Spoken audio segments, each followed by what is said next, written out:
काही दिवसांपूर्वीच मी टॉक्सिक लोकांवर एक व्हिडिओ बनवला होता, म्हणजे आपल्या आयुष्यात सतत निगेटिव्हिटी घेऊन येणाऱ्या लोकांवर.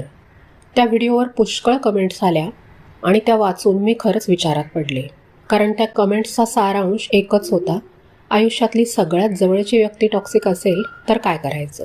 या सगळ्या कमेंट्समधून मला एक कळलं, ही कुणा एकेची गोष्ट नाही, आपल्यातल्या बऱ्याच जणींची ही रिॲलिटी आहे. ही परिस्थिती फक्त स्त्रियांच्या बाबतीतच असते असं नाही, पुरुषांच्या बाबतीतही असू शकते. पण हा चॅनेल पूर्णपणे स्त्रियांसाठी आहे, म्हणून मी त्याच पर्स्पेक्टिव्हनी या विषयावर बोलणार आहे. घरातला माणूस टॉक्सिक असेल आणि आपण त्याच्यावर अवलंबून असू तर बाहेरच्या जगापेक्षा घरातच दमछाक जास्त होते.